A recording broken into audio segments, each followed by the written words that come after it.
We got rid of the Sinister Johnson Amendment so that pastors can speak the truth and they can speak it without having their tax-exempt status revoked.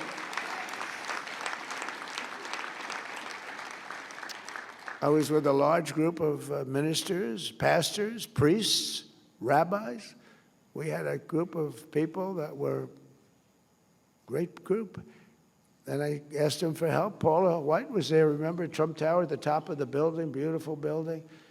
And they were so enthusiastic for the first election. They were so enthusiastic. And I didn't want to be pushy because I'm not a pushy individual. But I didn't want to be overly aggressive. So I figured I'll ask them in the second meeting. So the second meeting came, the similar group of ministers. We had Muslim leaders there. We had everybody there. But there were about 55 of them. Beautiful boardroom on the top floor, tall building, beautiful building in New York. And I said, I'd like to ask, and they were so good. They, sir, we love you, you're great, blah, blah, blah. I figured this was going to be the easiest endorsement I ever got.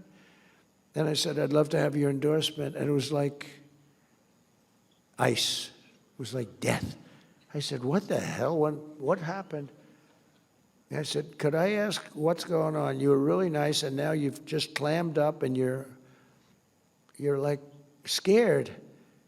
And one of them stood up, that Paula knows very well. He said, sir, we're very concerned because if we speak about religion, if we ever endorsed you as an example, we would lose our tax-exempt status immediately, and our church would go out of business.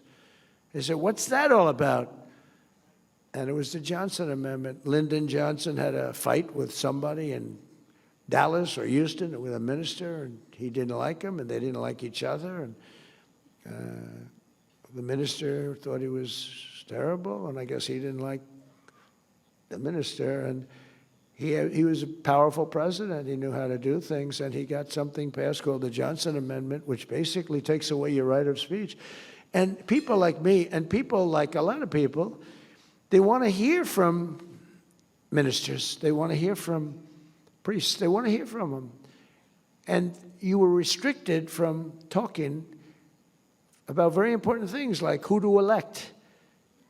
If you said that, you were gone. You couldn't do it, even if you said it in a very nice way because they were going to be better for the church. And we worked hard, and we're going to make that permanent pretty soon, I think, Mike. But we worked hard at getting rid of the Johnson Amendment. It's gone as far as you can say anything you want. Now, if you do say something bad about Trump, I will change my mind, and I will have your tax-exempt status immediately revoked. If I go into one of these churches, we will stop Trump. You ever hear some of these guys? I said, not too many, I can tell you, because we won like 94% of the vote. People got it. People got it. We had a lot of people pretending. They pretended to be very religious, but I don't believe they were. But the people ultimately got it. You know.